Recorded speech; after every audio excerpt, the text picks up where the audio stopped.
Now, you probably noticed I don't feel about that war the way we were told we were supposed to feel about that war, the way we were ordered and instructed by the United States government to feel about that war. You see, I'll tell you, my mind doesn't work that way.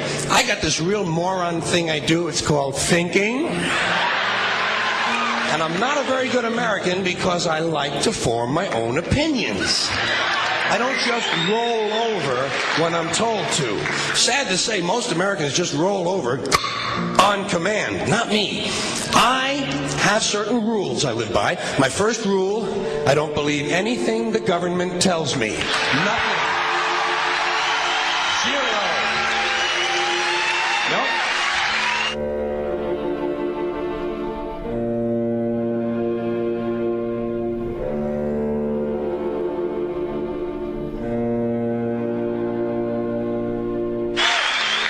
I don't take very seriously the media or the press in this country, who in the case of the Persian Gulf War were nothing more than unpaid employees of the Department of Defense, and who most of the time function as kind of an unofficial public relations agency for the United States government. So I don't listen to them. I don't really believe in my country. And I gotta tell you folks, I don't get all choked up about yellow ribbons and American flags. Now, to balance the scale, I'd like to talk about some things that bring us together. Things that point out our similarities instead of our differences. Because that's all you ever hear about in this country is our differences. That's all the media and the politicians are ever talking about, the things that separate us, things that make us different from one another. That's the way the ruling class operates in any society. They try to divide the rest of the people. They keep the lower and the middle classes fighting with each other so that they, the rich, can run off with all the fucking money. Fairly simple thing, happens to work.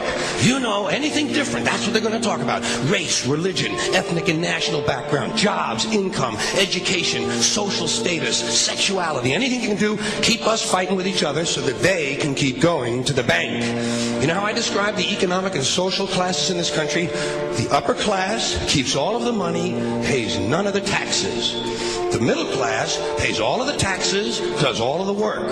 The poor are there just to scare the shit out of the middle class. Keep them showing up at those jobs. Politicians know that word. They use it on you. Politicians have traditionally hidden behind three things: the flag, the Bible, and children. No child left behind. No child left behind. Oh, really? Well, it wasn't long ago you were talking about giving kids a head start. Head start, left behind? Someone's losing fucking ground here. But there's a reason. There's a reason. There's a reason for this. There's a reason education sucks, and it's the same reason that it will never, ever, ever be fixed. It's never going to get any better. Don't look for it. Be happy with what you got. Because the owners of this country don't want that. I'm talking about the real owners now. The big, the wealthy, the real owners, the big wealthy business interests that control things and make all the important decisions. Forget the politicians. They're irrelevant. The politicians are put there to give you the idea that you have freedom of choice. You don't. You have no choice. You have owners. They own you. They own everything. They own all the important land. They own and control the corporations. They've long since bought and paid for the Senate, the Congress, the state houses, the city halls. They got the judges in their back pockets, and they own all the big media news, all the big media companies. So they control just about all of the news and information you get to hear. They got you by the balls. They spend billions of dollars every year lobbying to get what they want. Well, we know what they want. They want more for themselves and less for everybody else. But I'll tell you what they don't want.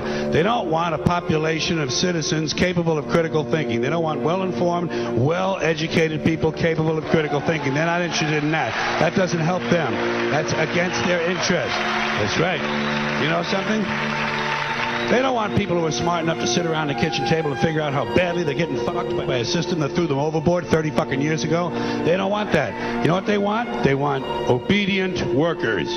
Obedient workers. People who are just smart enough to run the machines and do the paperwork, and just dumb enough to passively accept all these increasingly shittier jobs with the lower pay, the longer hours, the reduced benefits, the end of overtime, and the vanishing pension that disappears the minute you go to collect it. And now they're coming for your social Social Security money. They want your fucking retirement money. They want it back so they can give it to their criminal friends on Wall Street. And you know something? They'll get it. They'll get it all from you sooner or later because they own this fucking place. It's a big club, and you ain't in it.